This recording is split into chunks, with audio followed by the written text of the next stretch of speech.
तो कई बार अभावग्रस्त जीवन जब होता है तो हर व्यक्ति से कोई ना कोई उम्मीद लगने लगती है। बहुत ध्यान से सुनिएगा। जब जीवन में अभाव का अनुभव होता है ना, तो फिर हर किसी से उम्मीद होती है कि हमारे अभाव की पूर्ति ये कर दें। और उसमें भी अगर कोई वैष्णव दिख जाए, कोई संत दिख जाए, कोई महापुरुष दिख जाए, तो उनसे तो उम्मीद लाख गुना ज्यादा हो जाती है।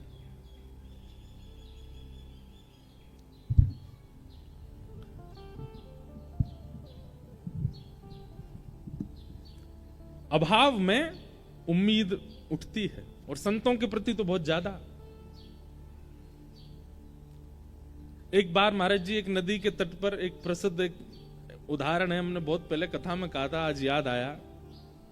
एक बार एक नदी के तट पर एक संत रहते थे, कुटिया बना के रहते थे, किसी से मिलते नहीं थे, अपनी साधना करते थे।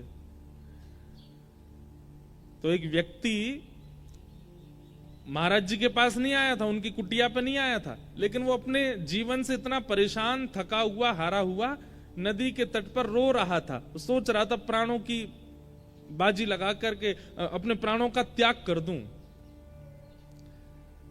तो उसके रुदन को जब महापुरुष ने भीतर कुटिया में सुना, तो उनको लगा ये कौन रो रहा है।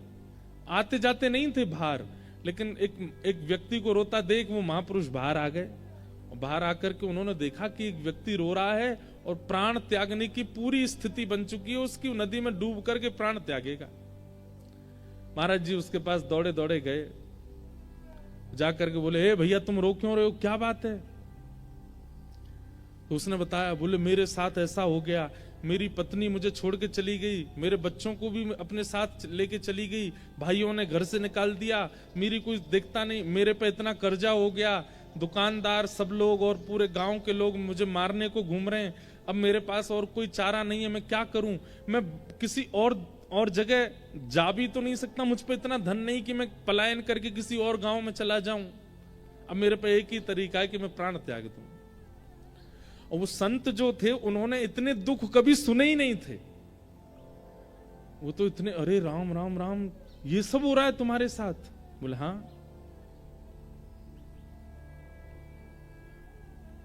एक बात तो होती है कि जब सन्यास ग्रहण कर लेते हैं ना संत महापुरुष, उनको गृहस्थियों के दुख तो पता नहीं होते, और गृहस्थी इतने चतुर अपने दुख जा जा के बताते हैं उनको, हमारे साथ ऐसा चल रहा है, हमारे घर में ऐसा चल रहा है, हमारे जीवन में ऐसा चल रहा है। और बेचारे संत क्या करें, उन्होंने तो दुख देखा नहीं, तो वो कहते हैं सब ठीक हो जाएगा, हे ठाकुर जी इस पर कृपा करो, हे त्र्यंबकेश्वर भगवान इस पर, ये लो पुष्प ले जाओ, तुम घर में ये करो। वो बेचारे कुछ ना कुछ आशीर्वाद देते हैं।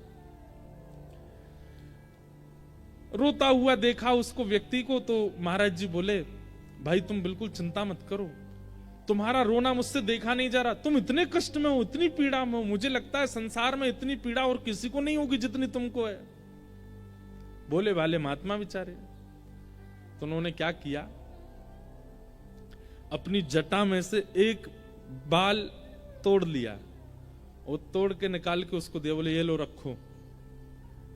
हमने अपने जीवन में जितना तप किया, जितना भजन किया, जितना साधन व्रत आदि सब किया ना, उन सबका हम थोड़ा सा अंश तुमको दे रहे हैं, इसको जाकर के अपने घर में किसी तिजोरी में या डिबिया में इसको रख देना चुपचाप, और सुनो किसी को बताना मत, इसको ले जाकर के रखो, कल से ही तुम्हारे दिन ठीक होने लग जाएंगे।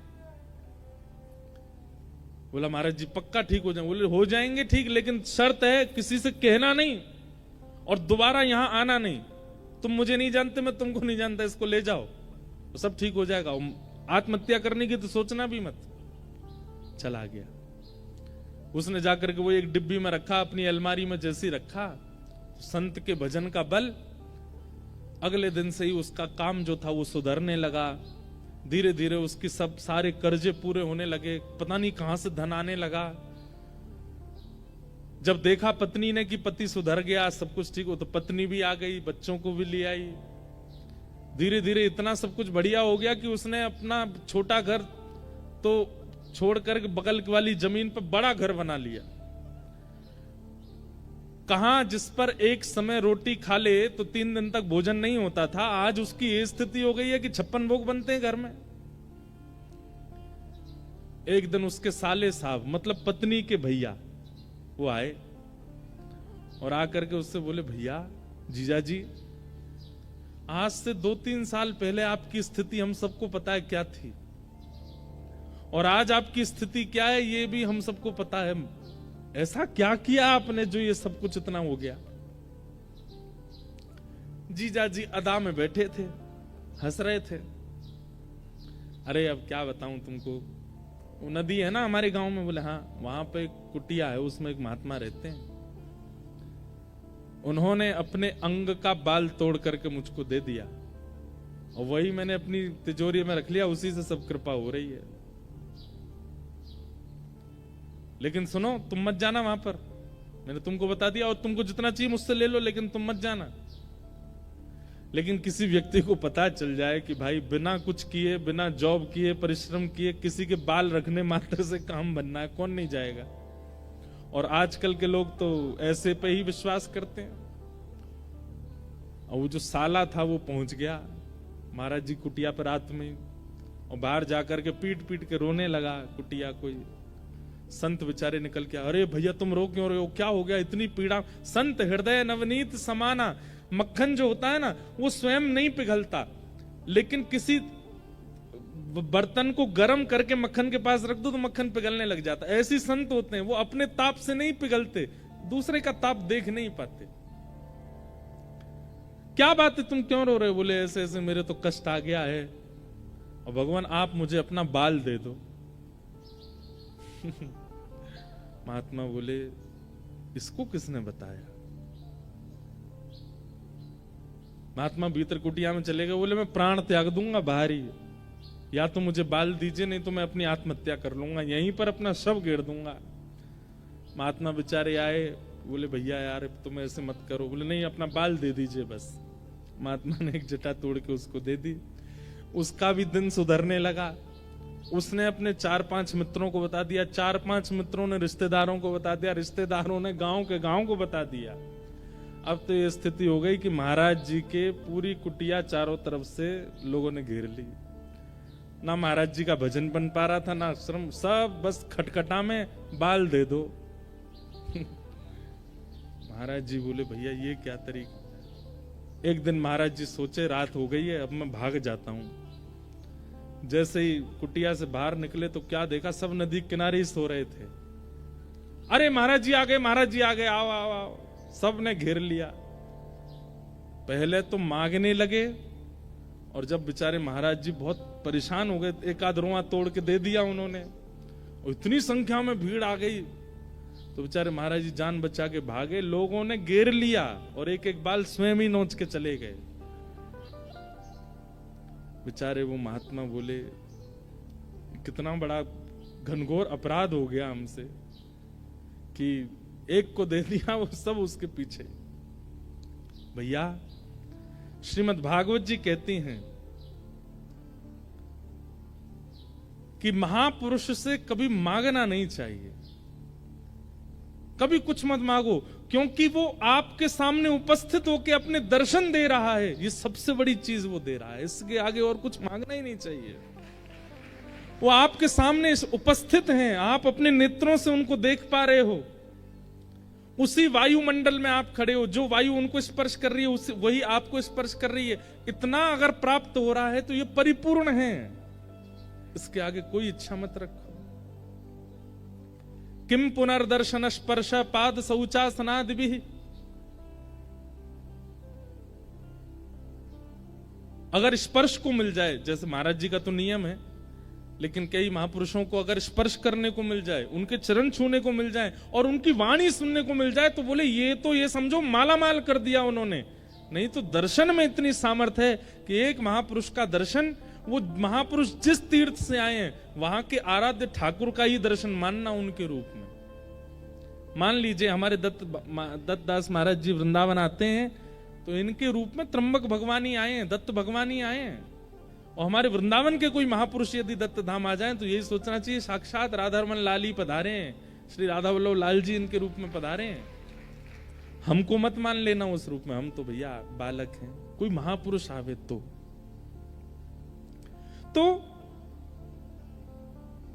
जब अभावग्रस्त जीवन होता है ना, तो सबसे उम्मीद होती है कि हमें कुछ मिले। व्यास मिश्र जी ने सब कुछ देखा जीवन में, लेकिन संतान नहीं थी। तो व्यास मिश्र जी के ही बड़े भैया थे नरसिंह आश्रम जी, वे सन्यास ग्रहण कर चुके थे और सन्यास आश्रम में रहते थे।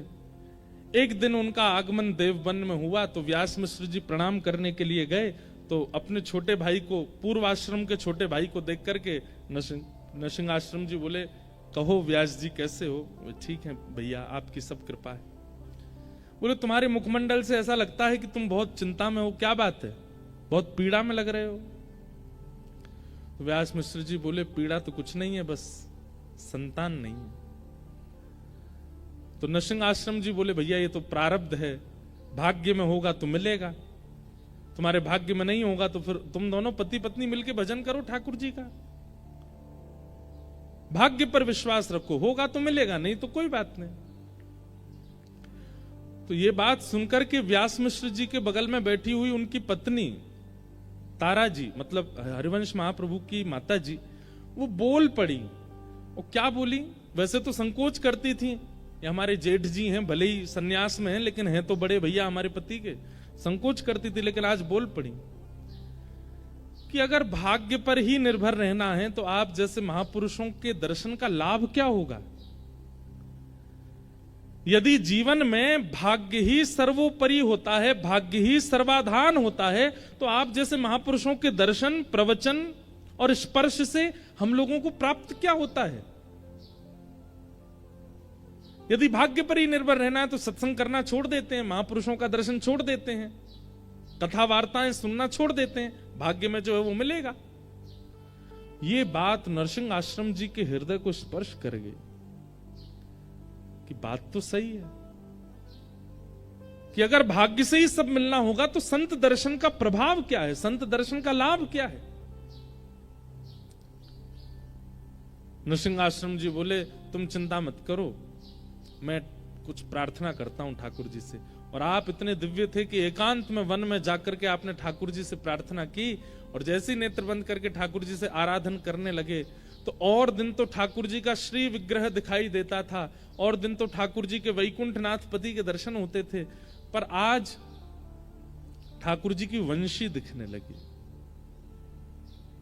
और तभी मानो जैसे ठाकुर जी ने आज्ञा की हो कि हमारे प्रेम रस के उत्थान के लिए हमारी वंशी ही अवतार ग्रहण करेगी, और वह अवतार आपके छोटे भाई व्यास मिश्र के यहां ही पुत्र रूप धारण करके आएंगे, आप आज्ञा कर दो।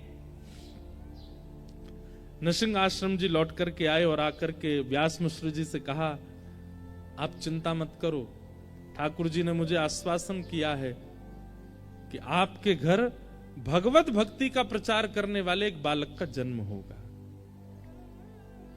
अब बस प्रतीक्षा करो उस शुभ घड़ी की कि कब वह अनुग्रह होगा। और वह घड़ी आई कि तारा मैया के कुक्षी में एक बालक आ गए। अच्छा, अब इसका इतना सुंदर अनुभव बताते हैं व्यास जी के, हमारे हरिराम श्री हितरवंश महाप्रभु जी की वाणी में, कि तारा मैया अभी तक वृंदावन नहीं गई थी, आज तक उन्होंने वृंदावन नहीं देखा था, लेकिन हरिवंश महाप्रभु जैसे ही गर्भ में आए तो रात्रि को मैया जैसे सोती हैं तो जैसे स्वप्न आते हैं ना लोगों को, उनको स्वप्न में यमुना जी का दर्शन होता था, स्वप्न में गिरिराज जी का दर्शन होता था, स्वप्न में लता गुल्म पत्रों का दर्शन होता था, स्वप्न में सघन कुंजों का दर्शन होता था, स्वप्न में कभी वीणा सुनाई देती थी, कभी मुरली सुनाई देती थी, कभी कभी मानो जैसे असंख्य गोपियां नृत्य कर रही हैं, गोपियों का मुख नहीं दिख रहा है, गोपियों के वस्त्र नहीं दिख रहे हैं, पर उनके नूपुरों की आवाज आती थी। कभी कभी रात्रि स्वप्न में अचानक से मोगरे की सुगंधी, गुलाब की सुगंधी, चंदन की सुगंधी आने लगती थी।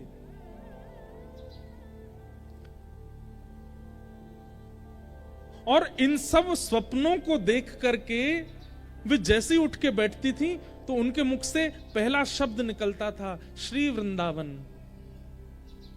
व्यास मिश्र जी उठ के बैठ जाते, क्या हुआ देवी?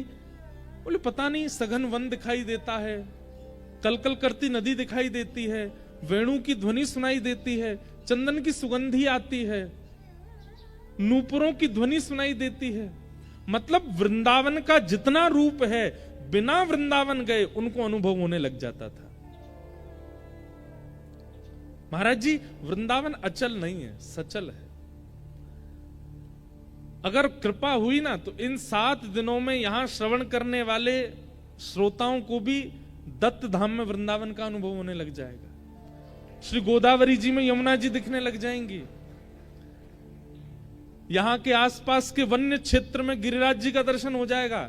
और ज्यादा नहीं कहूं तो श्री दत्त भगवान में हमारे बिहारी जी दिखने लग जाएंगे।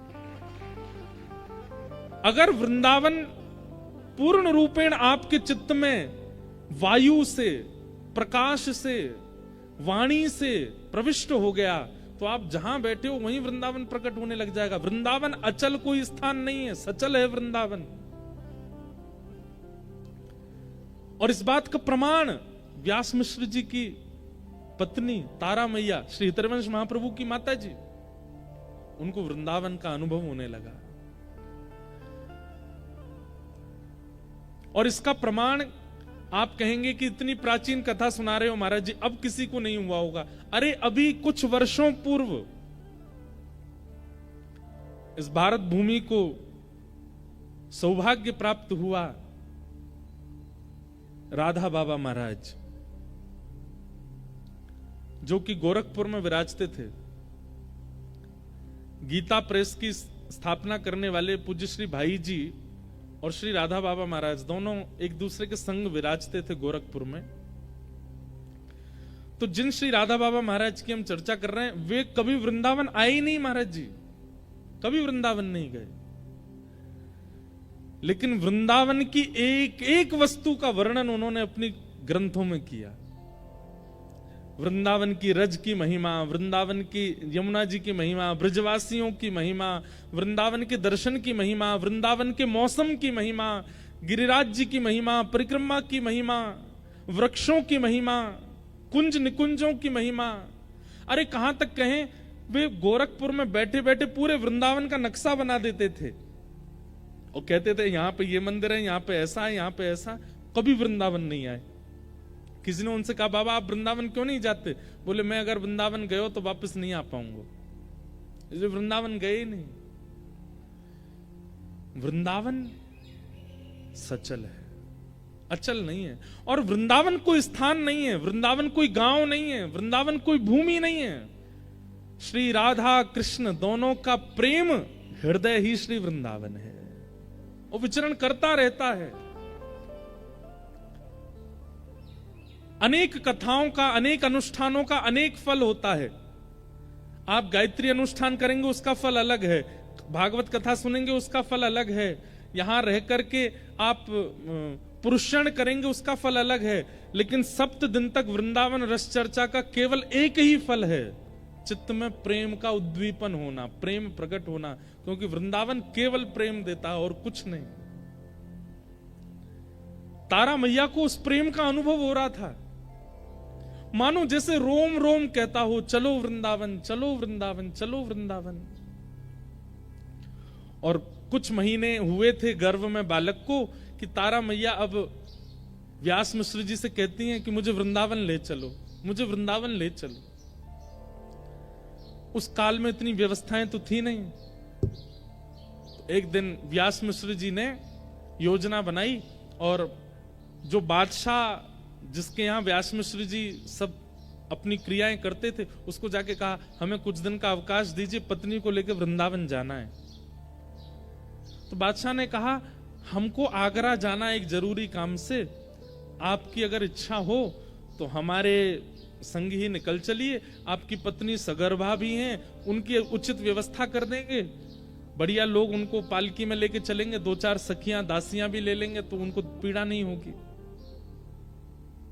और इस प्रकार श्री व्यास मिश्र जी और तारा मैया पहली बार वृंदावन आए। जैसे ही वृंदावन में प्रवेश किया तो तारा मैया की स्थिति ऐसी है गर्भ में बालक है, पहले कभी आई नहीं है, लेकिन जैसे वृंदावन में प्रवेश करती हैं तो व्यास मिश्र जी को कह रही हैं आगे एक चौक आएगा और वहां चौक से दाहिनी ओर जब देखेंगे ना, बाएं ओर जब देखेंगे ना, तो वहां एक तोता बैठा होगा, आप उससे बोलेंगे राधा, तो वो राधा उच्चारण करेगा।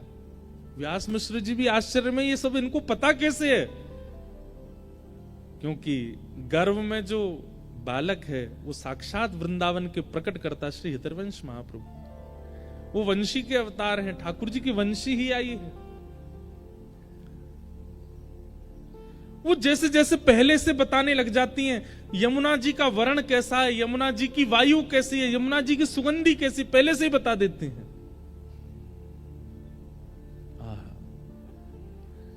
वृंदावन में निवास किया, वृंदावन में, तब वृंदावन में मंदिर नहीं थे, तब वृंदावन में ज्यादा स्थान नहीं थे भ्रमण के, वृंदावन सघन वन हुआ करता था और उस सघन वन में बड़े बड़े संत महापुरुष ऋषिजन जाकर के केवल भजन करते थे, कुटिया बना करके, और उनकी भजन स्थली पर ही ठाकुर जी का कुछ ना कुछ अनुभव हो जाता था। कभी पीतांबरी दिख जाती थी, कभी कोई नूपुर मिल जाता था, कभी कोई कंठ की माला मिल जाती थी, कभी मोरपिच्छ मिल जाता था, ऐसे अनुभव होते थे बस वृंदावन में, और कुछ नहीं है। यमुना जी में स्नान करके शाम का समय हुआ तो व्यास मिश्र जी बोले तारा, अब रात्रि का समय है, एकांत सघन वन है, यहां से हमें चलना चाहिए। तो वृंदावन से चलने की बात सुनते ही रोने लग गए कि मैं इसको छोड़ के कैसे जाऊं, यहां तो मेरे प्राण बसते हैं। मानो तारा मैया के मुख से मां नहीं बोलती हैं, उनके गर्भ में बैठे हुए हरिवंश बोलते हैं।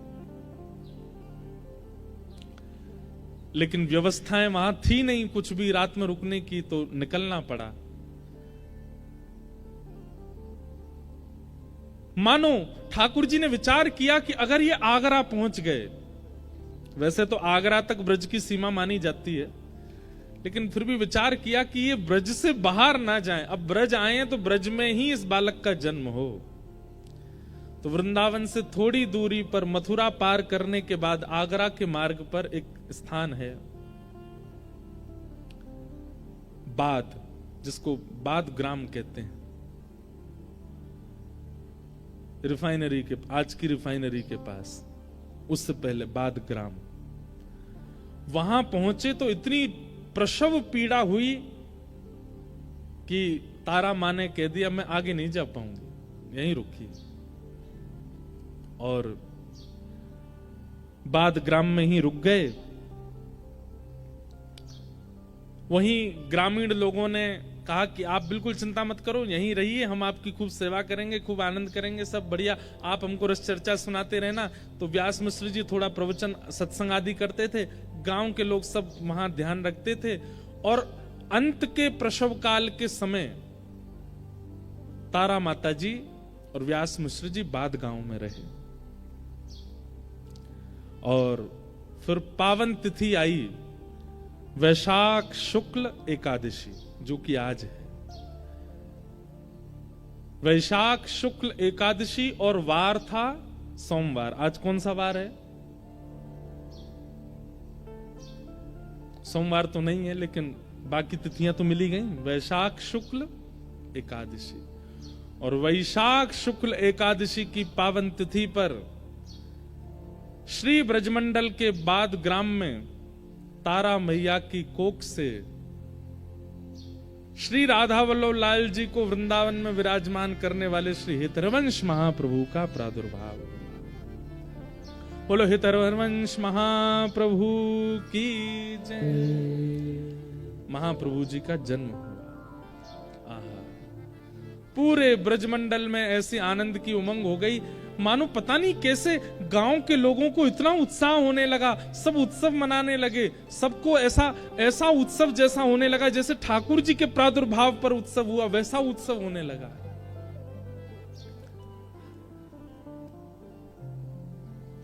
अब मैं देखता हूं मुझ पे कोई महाप्रभु जी के उत्सव की बधाई होगी तो बधाई गायन आज करेंगे। आज महाप्रभु जी की बधाई गाएंगे और कल फिर किशोरी जी के प्रादुर्भाव की बधाई गाएंगे। आज आचार्य प्रकट हो जाएं और फिर कल किशोरी जी प्रकट होंगी। आचार्य की अत्यंत प्रिया श्री किशोरी जी का प्रादुर्भाव करेंगे। तो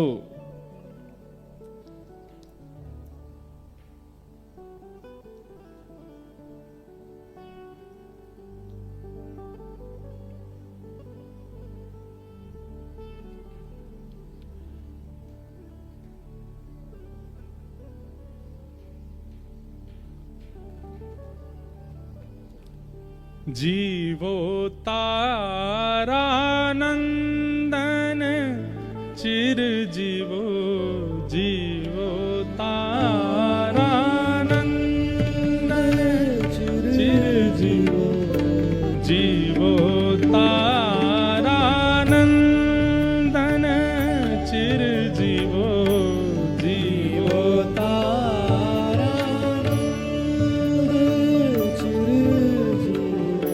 जीवोतारानंदन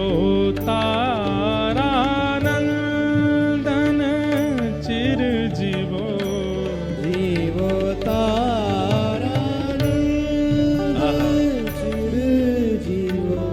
हित सो देत आशीष बधू जन हित सो देत आशीष बधू जन भरो परम आनंदन चिर जीवो भरो परम आनंद चिर जीवो। हमारा जी ये संयोग नहीं है तो क्या है? सूर्य नारायण आ रहे हैं सीधे मंच पर और ऐसा प्रकाश दे रहे हैं। हमारी किशोरी जी जो है ना, ठाकुर जी चंद्रवंशी हैं और किशोरी जी सूर्यवंशी हैं। हमारी श्री लाडली जी का प्रादुर्भाव सूर्यवंश में हुआ है और लाडली जी को जिन्होंने सबसे ज्यादा भजा उनका प्रादुर्भाव दिवस हम लोग मना रहे हैं आज दत्त धाम में। और जैसे ही पद पदावली का गायन हुआ है, सूर्य नारायण सीधे व्यास मंच पर आए हैं। मानो ये संयोग है। अब मैंने पहले ही कथा में कहा ना कि ठाकुर जी के संयोगों का अनुभव किया कीजिए। किशोरी जी जिनके वंश में प्रगटी हैं, सूर्य वंश में, ऐसी किशोरी जी को भजने वाले महाप्रभु जी का जब यहाँ बधाई गायन हो रहा है तो सूर्य नारायण मंच पर आ रहे हैं। बधाई हो, बधाई हो। ऐसी रूखी बधाई नहीं लेते हम, जोर की बोलो बधाई हो, बधाई हो, बधाई हो। अब तो रोज बधाई होगी, आज भी बधाई, कल भी बधाई, 7 दिन तक केवल बधाई होती रहेगी। जीवोतारानंदन चिर जीवो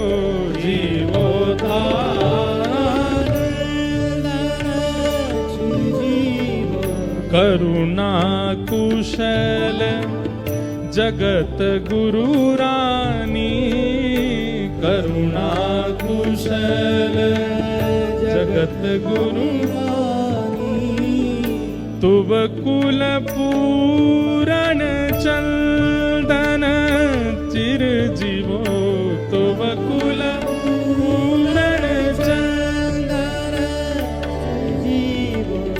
वृंदावन हित रसिक मुकुट मणि, वृंदावन हित रसिक मुकुट मणि, वृंदावन हित रसिक मुकुट मणि, वृंदावन हित रसिक मुकुट मणि, रस उधारक छंदन चिर जीवो, रस उधारक छंदन चिर जीवो, जीवोतारानंदन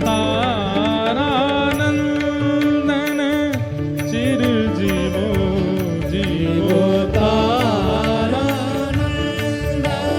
चिर जीवो। हाँ जीवोतारानंदन चिर जीवो,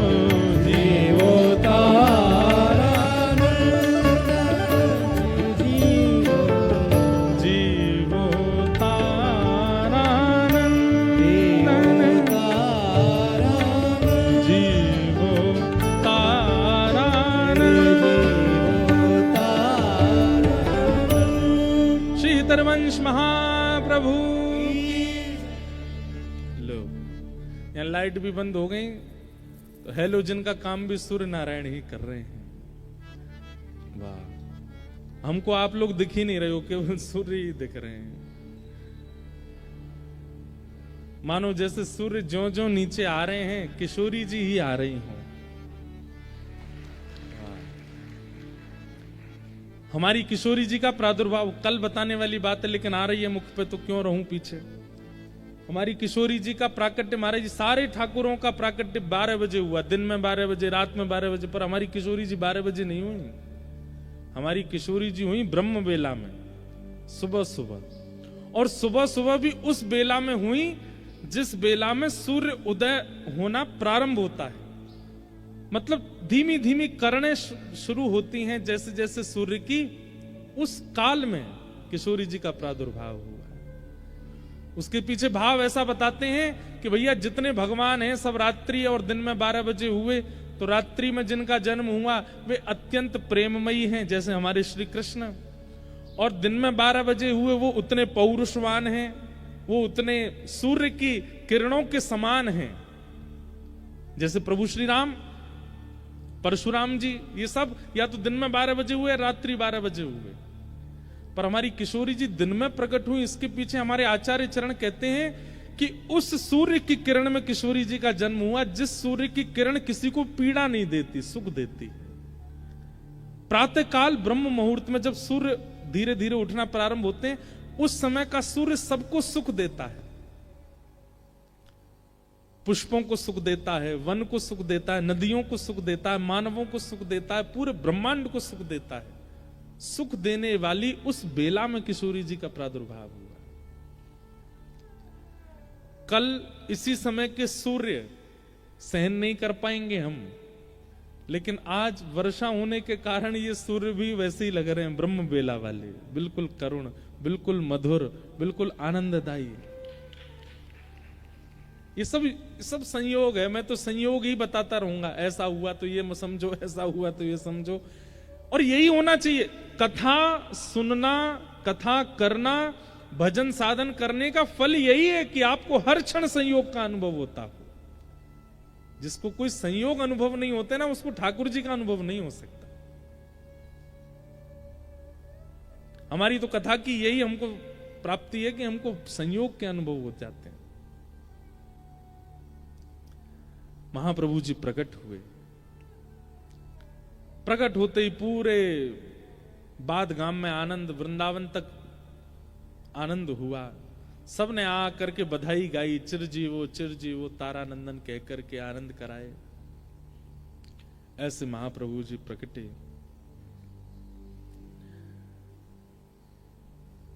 कुछ दिन बाद में रहने के बाद वापस देवबंद को प्रस्थान कर गए श्री तारा मैया और व्यास मिश्र जी।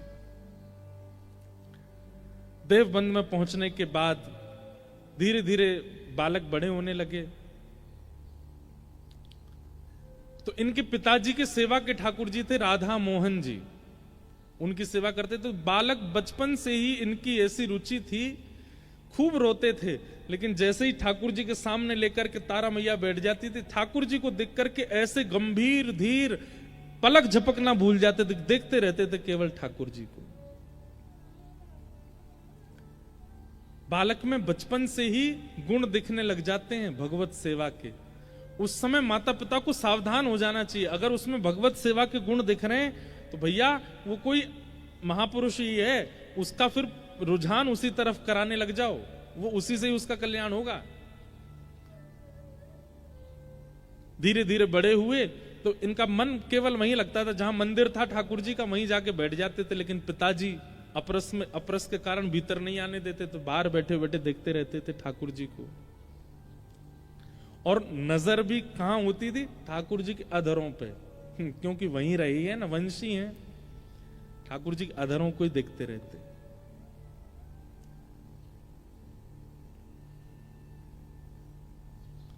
धीमे धीमे बड़े होने लगे। अपने पिताजी से कहते, पिताजी मुझे सेवा दो, अभी तुम छोटे हो, अभी तुम सेवा नहीं कर पाओगे, तुम देखा करो बाहर खड़े होकर के। लेकिन ये तो भैया अपने पिताजी को भी सिखा सकते हैं, इतनी सेवा आती है इनको पूर्व जन्म से ही। तो पिताजी सेवा नहीं करने देते थे तो आप क्या करते? बाहर आपके जो सखा मंडली थी, उन सखाओं में से एक गोरे सखा को ढूंढते और एक सांवले सखा को ढूंढते। और गोरे सखा को तो लहंगा, फरिया, चुनरी, बिंदी, काजल ये सब पहना देते थे। और जो साम सखा होता था, इनका सांवला सखा होता था गांव का, उसको पीतांबरी पहना देते, मोर पिछ धारण करा देते, उसके केशों को गूंथ करके बढ़िया, मतलब बालकों का श्रृंगार कर देते। और उन बालकों की फिर आरती करते, वन से सेव आदि तोड़ करके लाते, उनको प्रसाद पवाते, उनके चरण धो धो करके पीते। अपनी सेवा घर में नहीं मिलती तो बाहर के बालकों को ही सजा देते। अब वो बालक अपने घर जाते तो बेचारा जो श्याम वर्ण का था उसकी तो कोई नौबत नहीं आती थी, लेकिन जो गोरा सखा जिसको किशोरी जी बना देते थे, वो जब अपने घर जाता तो घर वाले कहते, अरे ये तू लाली बना क्यों घूमता है? बोले मैं नहीं बनता, वो हरिवंश बालक है, वो बना देता मुझको लाली। तो घर के माता पिता सब आते और व्यास मिश्र जी से आके कहते, बोले अपने लाला को समझाओ, हमारे लाला को लाली बना देता है वो। व्यास मिश्र जी कहते, बालक हरिवंश तुम इसको लाली क्यों बना देते हो? बोले लाली नहीं, मैं इनको किशोरी जी बना देता हूं। उसके देखिए ना नाक कितनी सुंदर है, उसकी आंख कितनी सुंदर है, उसके अंग की कांति कितनी सुंदर है, और जब किशोरी जी बन जाता कितना सुंदर लगता है। अब तो ये स्थिति हो गई कि गांव के लोगों ने अपने बालकों को हरिवंश बालक के साथ खेलना मना कर दिया। बोले श्रृंगार कर देता है, ये पूजता है, आरती करता है, ये सब क्या करता है? कैसे ऐसे कोई खेल खेल होता है? हरिवंश बालक बोले घर में पिताजी सेवा नहीं करने देते, अब मेरे सखा भी नहीं आते, अब कहां जाऊं? तो महाराज जी आप वन में भ्रमण करते और 2 वृक्ष जो आसपास होते, उन दोनों वृक्षों का श्रृंगार करते। एक वृक्ष किशोरी जी, एक वृक्ष ठाकुर जी, और उनका श्रृंगार करके वहां सेवा करते। कैसी सेवा महाप्रभु जी की! ऐसे ही नहीं आ गए राधा वल्लभ लाल जी उनके पास, कितना इन्वेस्टमेंट किया उन्होंने भक्ति में, सेवा में, प्रेम में। वृक्षों को किशोरी जी और ठाकुर जी का श्रृंगार धारण करा करके उनकी सेवा करते। और आश्चर्य की बात तो ये थी, उनके पिताजी 56 भोग लगाते थे अपने घर के ठाकुर जी का, और 56 भोग लगा के पर्दा करके चले जाते। लेकिन हरिवंश बालक अब बाहर 56 भोग तो बना नहीं सकते, तो फल तोड़ के लाते, अच्छे अच्छे अंगूर तोड़ के लाते, बेर तोड़ के लाते, सेब तोड़ के लाते, आम तोड़ के लाते, जो फल उपलब्ध होता उसको तोड़ के अमनिया करके उन वृक्षों को ही जिनको किशोरी जी और ठाकुर जी बनाया उनके सामने रख देते। और फिर कहते ठाकुर जी वन में तो यही है, भोग लगाओ। उनका प्रसाद ऐसे स्वीकार होता था कि घर में पिताजी 56 भोग लगा के पर्दा करके जाते और वापस आके जैसे ही पर्दा खोलते तो घर के ठाकुर जी का 56 भोग अंतर्ध्यान हो जाता। बाहर जो हरिवंश बालक ने फलों का भोग लगाया वो घर के ठाकुर जी को पहुंच जाता अपने आप, बिना कुछ किए। इनके पिताजी सोचते मैंने तो पूरी सब्जी का भोग लगाया था, ये फल कहां से आ गए?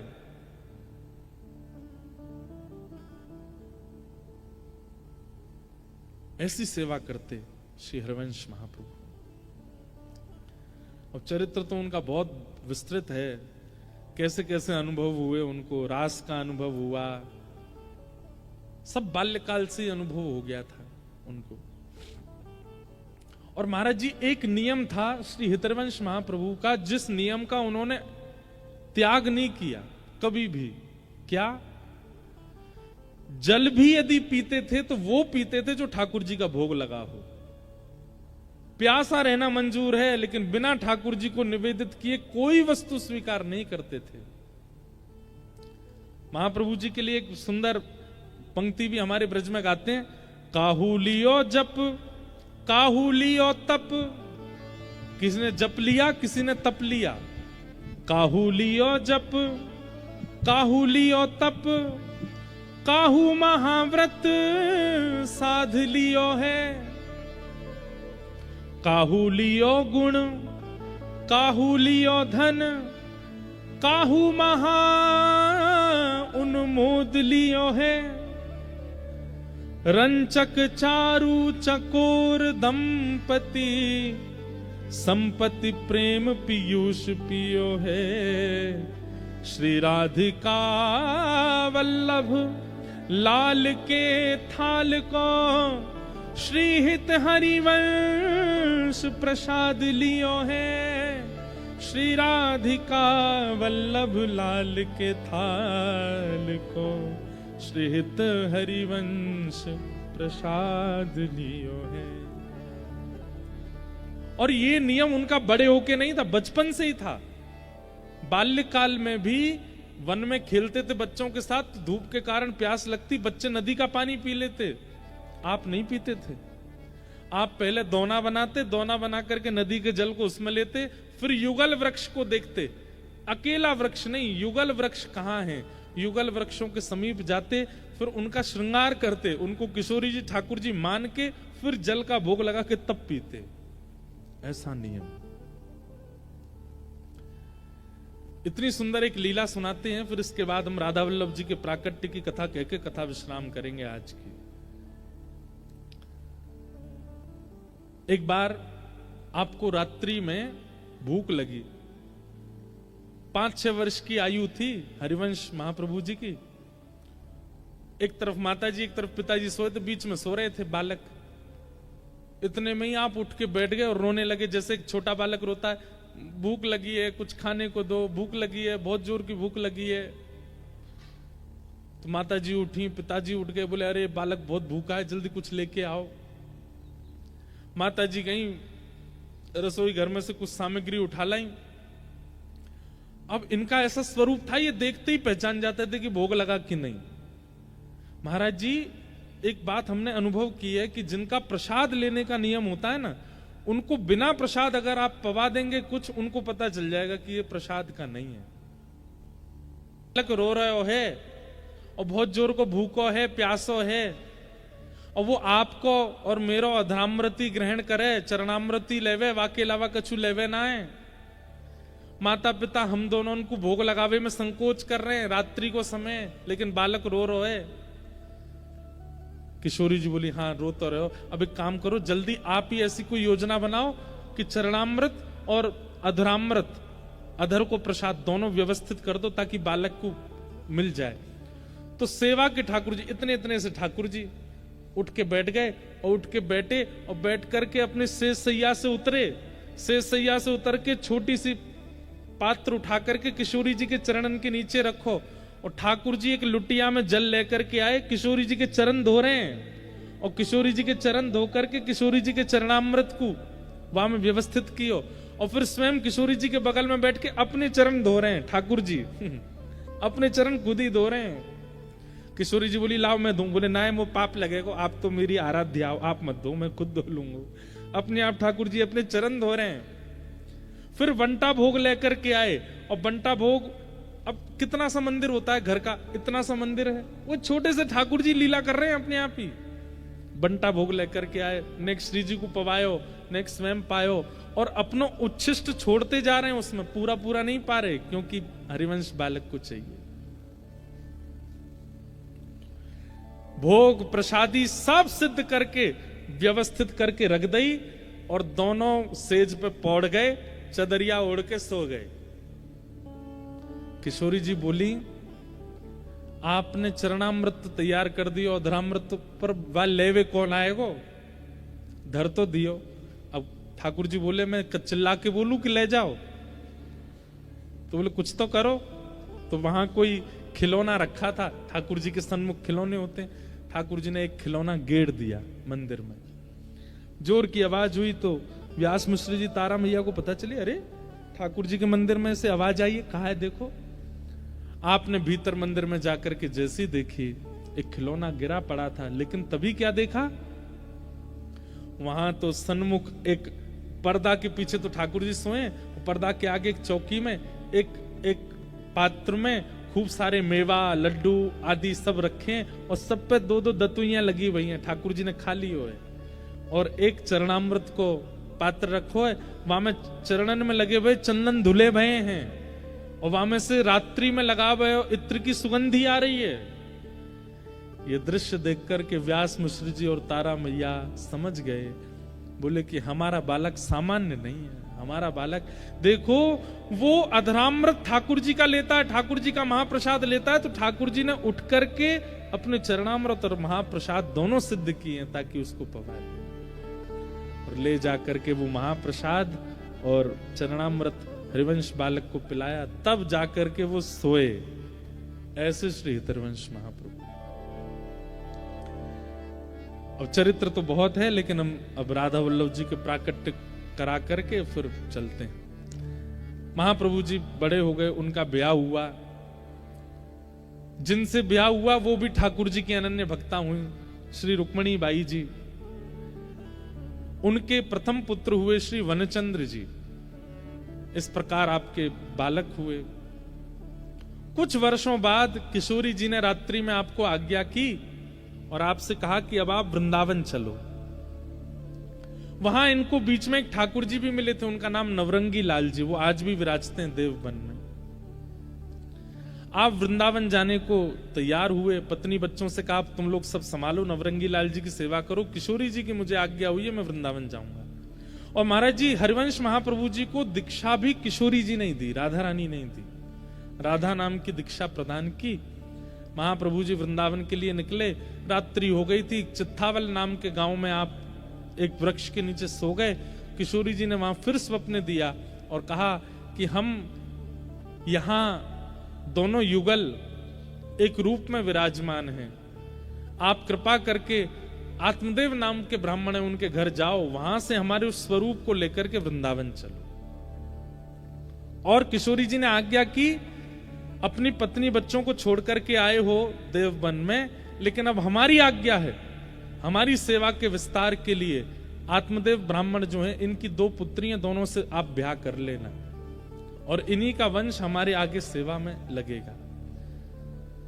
हरिवंश महाप्रभु बोले आपने ये कैसी लीला करी श्री जी, अभी अभी तो हम त्याग करके आए घर परिवार का, अब यहां आकर के दूसरा ब्याह। बोले हमारी आज्ञा है, करो, पूछो नहीं क्यों। महाप्रभु जी आत्मदेव ब्राह्मण के यहाँ गए और वहां आत्मदेव को भी श्री जी ने स्वप्न दे दिया था कि तुम्हारी सेवा पूरी हो गई, एक आत्मदेव ब्राह्मण आएंगे, उनको हमें पधरा देना। एक हरिवंश नाम के व्यक्ति आएंगे, उनको हमें दे देना। आत्मदेव ब्राह्मण ने जैसी देखा, वो प्यारो वृंदावन की अभी वीडियो बनी है बहुत अच्छी, महाराज जी को मैं दिखाऊंगा, तो उसमें बहुत छोटे छोटे चरित्र दिखाए हैं। उसमें यहां से चरित्र दिखता है कि हरिवंश महाप्रभु आत्मदेव ब्राह्मण के यहाँ जाते हैं और जाकर के बताते हैं कि मुझे स्वप्न में श्री जी ने आज्ञा की कि आपके जो ठाकुर जी हैं इन्हें मुझे दे दो, मैं इनको लेकर वृंदावन जाऊंगा। और आश्चर्य की बात ये कि हरिवंश महाप्रभु बोले स्वप्न में ये भी कहा है कि आपकी जो दोनों बेटी है उनसे हमारा ब्याह और करा दो। कोई अपने ब्याह का प्रस्ताव ऐसे कैसे देता है, लेकिन किशोरी जी की आज्ञा थी तो महाप्रभु जी ने कहा। आत्मदेव जी बोले हाँ मुझे भी स्वप्न आया है, अपनी दोनों बेटी का ब्याह हरिवंश महाप्रभु से करा के और दहेज में प्यारे श्री राधा वल्लभ लाल प्रदान किए। बोल राधा वल्लभ लाल की। ये राधा वल्लभ जी कैसे प्राप्त हुए? आत्मदेव नाम के ब्राह्मण ने खूब तपस्या की महादेव की। महादेव प्रसन्न हो गए, प्रकट होकर के बोले वरदान मांगो, क्या चाहिए? बोले आपके हृदय को जो सबसे ज्यादा प्रिय है वो मुझे दे दो। महादेव बोले भैया कुछ और मांग लो। बोले नहीं, वही चाहिए जो आपको सबसे ज्यादा प्रिय। तब महादेव श्वेतद्वीप गए और श्वेतद्वीप में महादेव की घर की सेवा के ठाकुर श्री राधा वल्लभ जी लाल जो हृदय को सबसे प्रिय हैं वो ला करके आत्मदेव ब्राह्मण को दे दिए। और वही श्री राधा वल्लभ लाल जी को हितरवंश महाप्रभु लेकर के श्रीधाम वृंदावन पधारे। बोलो राधा वल्लभ लाल की। अब एक राधा वल्लभ लाल जी की बधाई है, जैसे ही वे वृंदावन आए तो कैसी बधाई गायन हुआ, उसको गा करके और फिर हम आज के उत्सव को विराम देंगे। कल बंधुओं श्री लाडली जू के मंगल यश का गान सुनेंगे। आप सब लोग 3 बजे के समय से ही यहाँ आ जाइएगा। 6 बजे तक कथा रहेगी और फिर परसों से क्या रूपरेखा है वो हम कल कथा में बताएंगे। हो आए राधा वल्लभ लाल, आए राधा वल्लभ लाल, हो आए राधा वल्लभ लाल, आए राधा वल्लभ लाल। बधाई बाज रही, बधाई बाज रही, बधाई बाज रही, बधाई बाज रही। ओ आए राधा वल्लभ लाल, आए राधा वल्लभ लाल, ओ आए राधा वल्लभ लाल, आए राधा वल्लभ लाल। हाँ बधाई बाज रही, बधाई बाज रही, ओ बधाई बाज रही, बधाई बाज रही। ओ श्री जी ने इन्हें वचन सुनायो, श्री जी ने इन्हें वचन सुनायो, श्री जी ने इन्हें वचन सुनाए, श्री जी ने इन्हें वचन सुनायो। ओ श्री हरिवंश जी लेकर आए, श्री हरिवंश जी लेकर आए, हाँ श्री हरिवंश जी लेकर आए, श्री हरिवंश जी लेकर ओ आए। छवि आनंद रूप रसाल, छवि आनंद रूप रसा, ओ छवि आनंद रूप रसाल, छवि आनंद रूप रसा। बधाई बाज रही, बधाई बाज रही, बधाई बाज रही, बधाई बाज रही। ओ आए राधा वल्लभ लाल, आए राधा वल्लभ लाल, ओ आए राधा वल्लभ लाल, आए राधा वल्लभ लाल। हे बधाई बाज रही, बधाई बाज रही, हे बधाई बाज रही, बधाई बाज श्री राधा वल्लभ लाल की।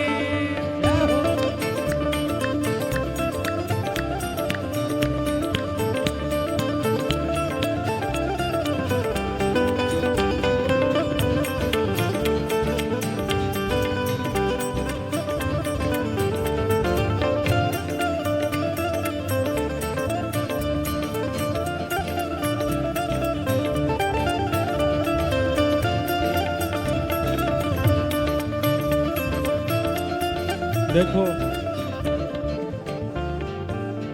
किसी को किसी की शक्ल नहीं दिख रही है, मुझे तो आप दिख ही नहीं रहे। ऐसे में शर्म काय को करनी है, खड़े हो जाओ, बढ़िया नृत्य करो। प्यारे राधा वल्लभ लाल जी प्रकट हो रहे हैं। आज पावन एकादशी का दिन हितरवंश महाप्रभु का जन्मोत्सव है। बढ़िया भाव से उत्सव मनाते हुए गाओ।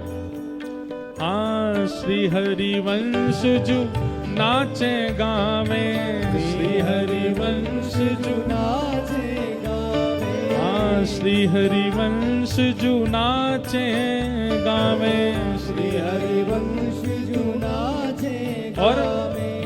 भर भर के बधाई लुटावे, भर भर के बधाई लुटावे, हाँ भर भर के बधाई लुटावे। भर भर के ये बधाई और लुटावे। महाप्रभु जी अपने हृदय पर हाथ रख के क्या गा रहे हैं? मेरे प्राणों के प्रतिपाल, मेरे प्राणों के प्रतिपाल, ओ मेरे प्राणों के प्रतिपाल, मेरे प्राणों के प्रतिपाल, हे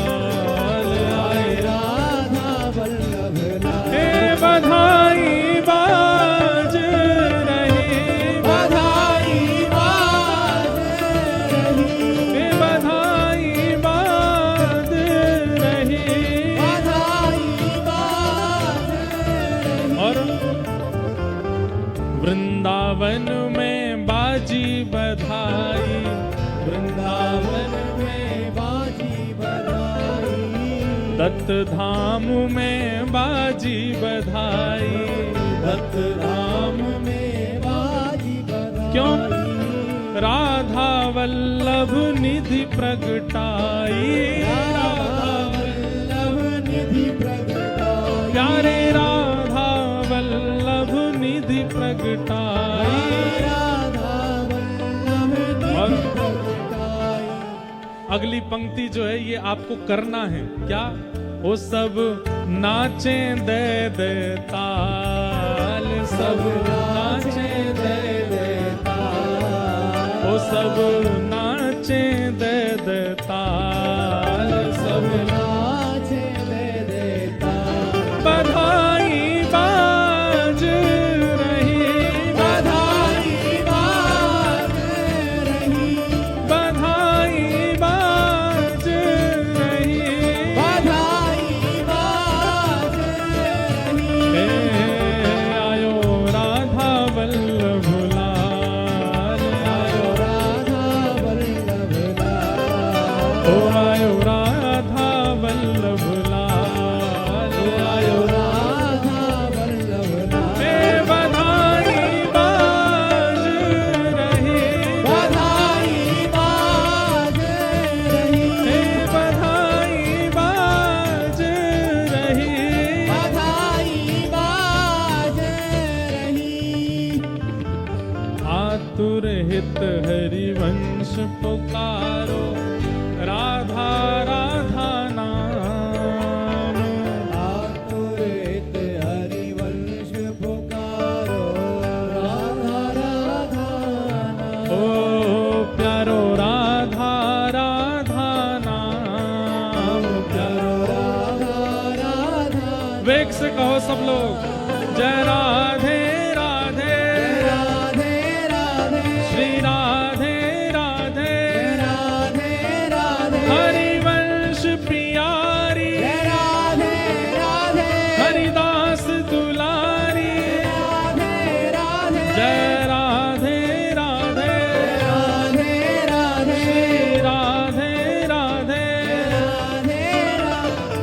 आतुर हित हरिवंश पुकारो, राधा राधा नाम, आतुर हित हरिवंश पुकारो, राधा राधा नाम। हे सघन कुंज यमुना तट आयो, सघन कुंज यमुना तट आयो, मदन टेर वृंदावन आयो, मदन ठेर वृंदावन ओ आयो। प्यारो राधा वल्लभ लाल, वृंदावन प्यारो वृंदावन, वृंदावन प्यारो वृंदावन, हे श्री वृंदावन मेरो वृंदावन, वृंदावन मेरो वृंदावन। सघन कुंज यमुना तट आयो, सघन कुंज यमुना तट आयो, प्यारो राधा वल्लभ लाल, वृंदावन मेरो वृंदावन, वृंदावन मेरो वृंदावन। हे श्री वृंदावन प्यारो वृंदावन, वृंदावन प्यारो वृंदावन। जय जय राधा वल्लभ प्यारो हरिवंश, जय राधा वल्लभ प्यारो हरिवंश। जय जय राधा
धाम और गोमती तट विराजे अवधूत नाथ।